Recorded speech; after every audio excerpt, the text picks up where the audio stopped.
CMR Shravanam Sale up to 61% off. ఇప్పుడు తెలుగు మీరు వచ్చిన టైంలో స్టార్స్ అంటే బాలకృష్ణ గారు, చిరంజీవి గారు, నాగార్జున గారు, వెంకటేష్ గారు, వీళ్ళే స్టార్స్. మీరు వచ్చిన టైంలో 4 పిల్లర్స్ అని చెప్తారు ఇండస్ట్రీకి. ఒక్కొక్కరితో ఎలా ఉంటుంది ఒక ఎక్స్పీరియన్స్? చిరంజీవి గారితో చేయలేదు అనుకోండి, బాలకృష్ణ గారితో అదే చాలా చేశారు. ఎలా ఉంటుంది ఆయనతో?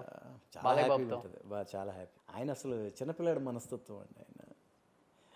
కాకపోతే మేమేంటంటే కొంచెము ఆయన ఎప్పుడైనా ఏదైనా కోపంగా ఉన్నాడు అది ఇదంటే మేమే దూరంగా ఉంటాం. లేదంటే మేము సైలెంట్గా ఒకసారి విష్ చేసి దూరంగా ఉండేవాళ్ళం. ఆయనే పిలుస్తాడు, రండి కూర్చోండి అని చెప్పి ఆయన కూర్చోబెట్టుకునేవాడు, మాట్లాడేవాడు అన్నీ. అట్లాగే ఏమి ఆయన ఏదైనా సీరియస్గా ఉన్నాడంటే మాకే అర్థం అవుతుంది. దూరం నుంచి మేము దగ్గరికి వెళ్ళాం. ఆ టైంలో కొంచెం దూరంగా ఉంటాం మేము. ఓకే. తర్వాత ఆయనే పిలుస్తారు, పిలిచినప్పుడు వెళ్ళి మాట్లాడు. సో మ్యాక్సిమం అందరితో ఒక సపోర్టింగ్ క్యారెక్టర్, ఒక తమ్ముడు క్యారెక్టర్ చేస్తున్నారు. ఒక్క చిరంజీవి గారితో ఎందుకు యాక్ట్ చేయలేదంటే ఏమని చెప్తారు రాజ్ కుమార్ గారు? కుదరలేదు అంటే కాంబినేషన్ కుదరలేదా, లేకపోతే సినిమా కుదరలేదా, వాళ్ళు ఎవరు పిలవలేదు, అది మీరు కుదరలేదా అసలుకి? అబ్బాయి అలానే భలే వాళ్ళు పిలిస్తే అన్నయ్య గారి సినిమాలో ఎగిరి గంతేసుకుని వెళ్ళి చేస్తాం మనం. పిలవలేదు మనం. ట్రై చేశారా మీరు ఎప్పుడన్నా? లేదు, ట్రై చేయలే. ఇప్పుడు ఇన్ని సినిమాలు చేశారు, అన్నీ ఏం అడగలేదా మీరు? ఇప్పుడు కూడా ఏదో ఎవరిని అడగలను. నాకు వచ్చినవే నేను చేసుకుంటూ వెళ్ళాను సార్ ఎప్పుడు కూడా. ఓకే. నేను ఎప్పుడు కూడా ఈ రోజు వరకు దేవుడి దయ వల్ల ఎప్పుడైనా అంటే అలా అని కాదు, నేను పెద్దవాళ్ళు ఎప్పుడైనా ఏదంటే ఏమండి మీరు మమ్మల్ని పిలవరా అని ఊరికి సరదాగా అలా మాట్లాడుతుంటాం తప్ప మీ దాంట్లో నేను చేయాలి అని చెప్పి మనం వెళ్ళి ఎప్పుడు కూడా అలాగా చేయలేదు. ఓకే. నాకు వచ్చినవి నేను చేసుకుంటూ వెళ్ళాను. అసలు ఎలా ఉంటారు రియల్ లైఫ్లో? అంటే చాలా సెన్సిటివ్ అండ్ చాలా కామా, లేకపోతే స్ట్రైట్ ఫార్వర్డ్? కొంచెం నేను స్ట్రైట్ ఫార్వర్డ్ కాము ఇదన్నీ కాదు, కానీ అల్లరి అన్నీ ఉన్నాయి మన దగ్గర. ఆ సమయానికి సందర్భాన్ని బట్టి దాన్ని బట్టి మూవ్ అయిపోతూ ఉంటాం మనం. స్ట్రైట్ ఫార్వర్డ్ అన్నీ అవన్నీ ఎదుటి వాళ్ళు చెప్పాలి కానీ మనం చెప్పుకోకూడదు కదా. నేనైతే నార్మల్గా ఉంటాం. అసలు పెద్ద హడావుడి ఏముండదు. హడావిడి అనేది నాకు ఫస్ట్ ఆఫ్ ఆల్ ఈ ఫాల్స్ ఇది అనేది నేను దానికి టచ్ చేయను అసలు. మనం నార్మల్గా ఉండాలి ఎప్పుడు. మనకి ఎదుటి వాళ్ళు చెప్పాలి మన గురించి, అంతే తప్ప మనం ఇది చెప్పుకోవడం అలా చేయడం, ఫాల్స్ స్టేజ్కి ఇలా చేయాలి అలా చేయడం. అంటే మీరున్న టైంలో కొంతమంది ఆర్టిస్టులు అందరూ ఒక్కొక్క హీరోకి ఒక్కొక్క బ్యాచ్ మెయింటైన్ చేసేవాళ్ళు అప్పుడు. అంటే బ్యాచ్ ఇన్ ద సెన్స్ ఒక టీమ్ లాగా ఉండేవాళ్ళు. అవునవును, ఒక క్వార్టర్ లాగా ఉంటారు. ఒక పవన్ కళ్యాణ్ గారు అంటే వేణు మాధవ్, అలీ గారు, వేరే ఇంకొంతమంది సపోర్టింగ్ క్యారెక్టర్స్ వాళ్ళందరూ పవన్ కళ్యాణ్ గారు, వెంకటేష్ గారు ఒక టీం, లేకపోతే చిరంజీవి గారు ఎట్లా ఉండేది. అట్లా మీరు ఎక్కువ ఎవరికి బాగా క్లోజ్ అండ్ అసోసియేషన్ అయ్యి ఉండి? ఎవరికి క్లోజ్ కాదు, మన పని మనం చూసుకొని రావటమే అంతే. ఎవరికి క్లోజ్ లేదు. నేను అలాగా ఆ క్వార్టరీలో పలానా క్వార్టరీలో నేను ఉన్నానని ఇంతవరకు ఎప్పుడు లేదు మనకి. అందరితో మాట్లాడతాం, అందరితో ఉండడం అంతే, అంతే తప్ప కాందాన లేదు మనకేమి. లేదు. అది మొదటి నుంచి నేను అలాగే ఎప్పుడు ఇచ్చేలా. ఎవరు కూడా పిలవలే మనల్ని? పిలవలేదని కాదు, నేను అలాంటి దాంట్లోకి వెళ్ళను. ఒకరి మనిషిలాగా ఆ క్వార్టరీలో నేను కూడా ఉన్నాను అనేది మొదటి నుంచి నేను లేను ఇప్పుడు. నాది నేను చేసుకుంటూ వర్క్ అయిపోయిన తర్వాత మళ్ళీ ఒక క్షణం ఆగను అసలు. అక్కడ వచ్చేయడమే మళ్ళీ చెన్నై, డైరెక్ట్ చెన్నై. పని అయిపోతే ఇంటికి వచ్చేయాలి అంతే. ఇక్కడ చెన్నైలో కూడా జరుగుతూ ఉండేవి అప్పట్లో. షూటింగ్ అయిపోగానే ఇంటికి వచ్చిన తర్వాత ఇంకా సినిమా ప్రపంచానికి సంబంధమే ఉండదు అనమాట. ఇంట్లో ఒక సినిమా వాతావరణం కానీ అది కానీ అసలు ఆ డిస్కషన్ కూడా ఉండదు అనమాట. అసలు ఎవరు లేరు సినిమా వాళ్ళ ఇంట్లో, ఇంకా చాలా రేర్గా ఉంటారు ఇట్లా. ఇంట్లో ఏంటంటే ఈవెన్ నేను మా ఆవిడని అడుగుతూ ఉంటా, ఒక ఫోటో ఏదైనా నాది ఏదైనా పెడతాను నేను హాల్లో ఉన్నాను. అసలు ఏం లేదు, మీ పెళ్లి ఫోటోలు కానీ మీ పిల్లల ఫోటోలు కానీ. ఉండవు. లవ్ మ్యారేజ్ కదా మీరే? Love marriage. అరే ఫస్ట్ ప్రపోజ్ చేసినప్పుడు ఫోటోను, లేకపోతే హనీమూన్ ఫొటోస్ ఎన్ని పెట్టుకుంటారు మెమరీగా వాల్స్ మీద అందరూ కూడా?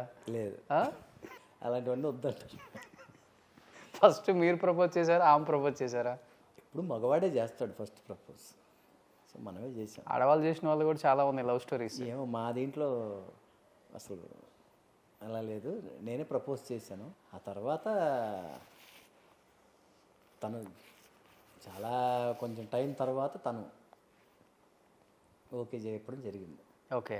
అసలు ఎక్కడ ఇండస్ట్రీకి వచ్చిన తర్వాతేనా? ఇండస్ట్రీకి వచ్చిన తర్వాతే. చెన్నైలోనే టీ నగర్లో ఉండేవాడిని నేను అప్పుడు. మా ఇంటికి ఎదురుగా డయాగ్నల్గా హౌస్లో వాళ్ళది బంగ్లా అనమాట. సో ఆ విధంగా అప్పుడు పరిచయం. ఓకే. ఫస్ట్ టైం పరిచయం అంటే చూసుకోవడం జరిగింది. తర్వాత ఇంకా అప్పట్లో ఈ సెల్ ఫోన్స్ ఏమీ లేవు, ఈ కంటి చూపులే, అదేదో చూపులతో అనేది అంటారు కదా. ఫస్ట్ అలాగే స్టార్ట్ అయ్యి ఇంకా అలాగే చిన్నగా పెళ్ళి వరకు వచ్చింది అంతే. సో చాలా తక్కువ మందికి తెలుసు మీ వైఫ్ కడప రెడ్డిస్ వైఎస్ రాజశేఖర రెడ్డి గారి కుటుంబానికి సంబంధించిన అమ్మాయి. వాళ్ళ దగ్గర బంధువులు రాజశేఖర రెడ్డి గారి ఫ్యామిలీను, వీళ్ళ ఫ్యామిలీ సిఎంఆర్ ఫ్యామిలీ, తర్వాత కందుల ఓబుల్ రెడ్డి గారి ఫ్యామిలీ, వీళ్ళందరూ ఫ్యామిలీ ఫ్రెండ్స్ అనమాట కడపలో. ఓకే. అంటే ఈ ముగ్గురే అప్పుడు మైన్ ఓనర్స్ జిల్లాలోనే. మీ మామయ్య? మా మామయ్య గారు బలరామరెడ్డి గారు, సీఎం బలరామరెడ్డి అంటారు ఆయన. ఓకే. ఎక్స్ జిల్లా పరిషత్ చైర్మన్ కడప. ఓకే. రామారావు గారి టైంలో తెలుగుదేశంలో 2 టర్మ్స్ జెడ్పీ చైర్మన్ ఆయన. ఓకే. అంటే ఇప్పుడు మన తులసిరెడ్డి గారు ఉన్నారు కదా, అవునవును, తులసిరెడ్డి గారికి ముందు మా మామయ్య గారి తర్వాత జెడ్పీ చైర్మన్ అయింది తులసిరెడ్డి గారు. ఓకే. ఈయన 2 టర్మ్స్ చేశారు, అది కూడా జెడ్పీ చైర్మన్. ఈయన డైరెక్ట్ ఎలక్షన్స్లో గెలిచాడు, ఈయన direct elections. And Reddys and that Rajasekhara Reddy గారి ఫ్యామిలీ ఒప్పుకున్నారా సార్ ఇమ్మీడియట్గా, లేదా రాయలసీమలో అందులో ఏమి లేవా చేజింగ్లు? ఆ టైంలో దొరికింటే కైమా కొట్టేసి ఉండేవాళ్ళు. అది తర్వాత ఇంకా మా పెద్ద అబ్బాయి పుట్టిన తర్వాత ఇంకా 2 ఫ్యామిలీస్ కలిసిపోయినాయి. ఓకే. సో ఇప్పుడు రిలేషన్ మెయింటైన్ చేస్తున్నారా జగన్ గారి ఫ్యామిలీతో, భారతి గారితో కలవటాలు? ఇప్పటికీ మ్యారేజెస్ ఫంక్షన్స్ ఏదున్నా కూడా లేడీస్ వాళ్ళ ఫంక్షన్ మాట్లాడుకుంటుంటారు, రెగ్యులర్గా అటెండ్ అవుతూ ఉంటాం ఫంక్షన్స్, అవన్నీ ఏం లేదు. సో ఇప్పుడు వాళ్ళ ఫ్యామిలీలో కూడా యాక్టర్స్ 2 అల్లుళ్ళు ఉన్నారు అయితే, ఇటు సీనియర్ అల్లుడు రాజ్ కుమార్ గారు, అటు మన మోహన్ బాబు గారు అబ్బాయి మంచు విష్ణు. అంటే అట్లా అదేనే లేదు, వాళ్ళు ఇప్పుడు ఫ్యామిలీ ఫ్రెండ్స్ అంతే. కలుస్తారు, మీరు కలుస్తుంటారు ఆ ఫ్యామిలీతో? జస్ట్ 2 days ముందు కూడా మేము మ్యారేజ్కి ఇక్కడ చెన్నైలోనే సునీల్ రెడ్డి గారి అమ్మాయి మ్యారేజ్కి వైఎస్ మాధురి రెడ్డి గారు, సునీల్ రెడ్డి గారు ఉన్నారు కదా, పెద్ద అంటారు అబ్బాయి. ఓకే. వాళ్ళ అమ్మాయి మ్యారేజ్ కూడా అటెండ్ అయ్యాం అందరం ఇక్కడ చెన్నైలో. సో ఆ రిలేషన్స్ అంతా బాగానే ఉన్నాయి ఇప్పుడు. మేడంకి అసలు ఇండస్ట్రీ అంటే టచ్ లేదు ఇంకా అస్సలు. ఆమె పక్కా పొలిటికల్ ఫ్యామిలీ, పొలిటికల్ ఇది, అసలు ఇండస్ట్రీకి టచ్ లేదు ఇంతవరకు. అసలు ఏ స్క్రీన్ ముందుకు రాలా.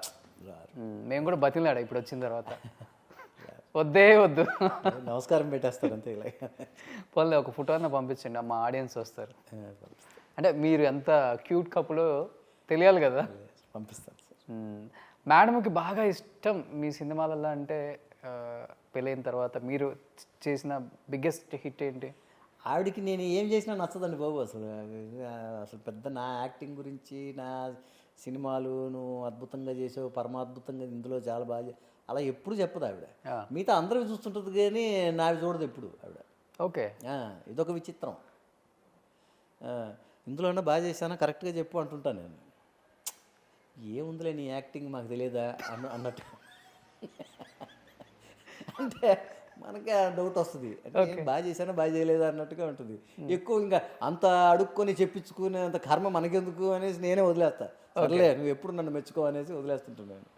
కొన్ని సీరియల్స్ అని చూస్తారా, అన్ని సూపర్ డూపర్ హిట్స్ తీశారు కదా. కాదండి బాబు, ఆ సీరియల్స్ గురించి కూడా చెప్తున్నా. ఇప్పుడు కూడా నేను చేస్తుంటాను కదా, నువ్వు చూస్తున్నావా ఆ సీరియల్ ఎలా చేస్తున్నాను అని అడుగుతుంటాను నేను అప్పుడప్పుడు.